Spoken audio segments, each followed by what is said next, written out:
on va se présenter. Moi, c'est Gilbert Turp. Je suis écrivain en résidence toute l'année 2015-2016 à la Grande Bibliothèque. Caroline Boileau, artiste multidisciplinaire.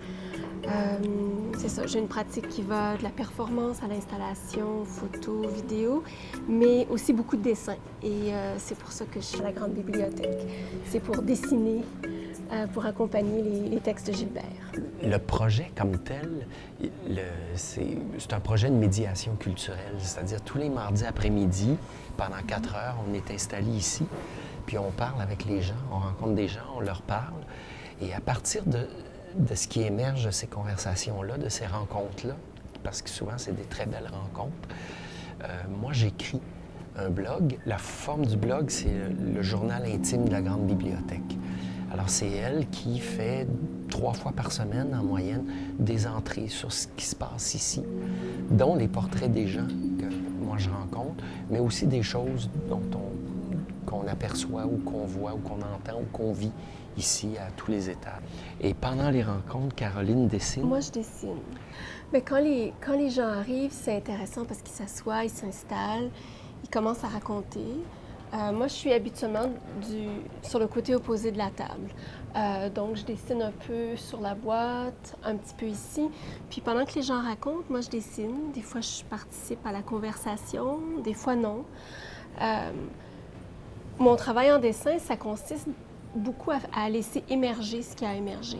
Donc, ce qui m'intéresse, c'est beaucoup moins des portraits réalistes des usagers qui viennent s'asseoir à la table que de me laisser imprégner par ce qu'ils vont dire, leur présence. Des fois, c'est les couleurs qu'ils portent. Des fois, c'est plutôt l'activité autour de la table qui est plus intense certains jours plutôt que d'autres.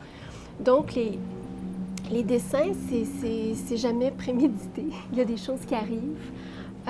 Des thématiques qui reviennent, par exemple. Hein? On s'aperçoit de ça autant au niveau des textes que des dessins.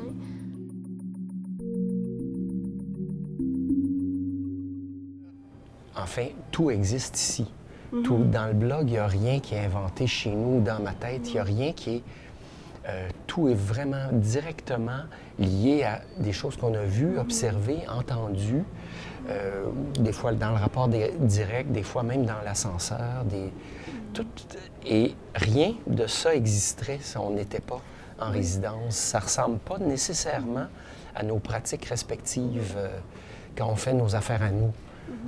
Tout seul. Oui, ça c'est intéressant.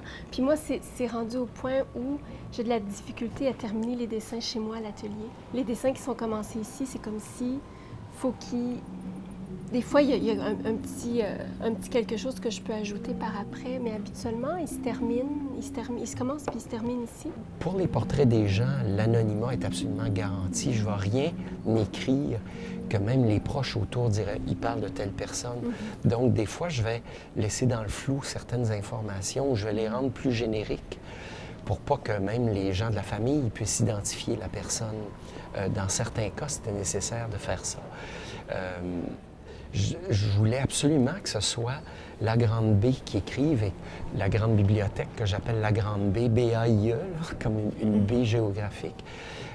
Puis je voulais que ce soit un personnage féminin. Écrire l'histoire d'une femme au jeu, pour moi, il y avait un défi là, parce que je suis capable de faire parler une femme avec vérité. Une des grandes forces de cette résidence-là, c'est qu'elle est une constante surprise pour moi, mais aussi comme écrivain. Parce que les choses qui émergent du travail que je fais ici sont complètement inattendues pour moi-même et j'aurais jamais pu penser écrire ce que j'ai écrit depuis septembre dernier. Je vais être nourri pendant des années. C'est que ça va même nourrir mon travail personnel à moi en retour.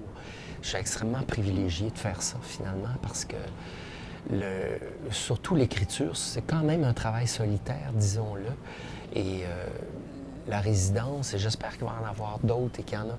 Beaucoup de résidences d'artistes deviennent très importantes pour ça, pour que l'artiste soit vraiment dans la cité, qu'il soit avec les gens, qu'il sache qu'il y a un destinataire, que c'est pas pour m'exprimer que j'écris, c'est pour exprimer beaucoup plus que moi, c'est pour exprimer le monde, exprimer la vie. Cette résidence-ci me donne accès à ce plus-là, le rend extrêmement concret, extrêmement précis. je suis certain que ça va avoir une portée que je ne soupçonne pas encore dans mon propre parcours ensuite pour des années à venir. C'est presque une conclusion, je dirais ça. Oui, je vais te laisser conclure avec ça.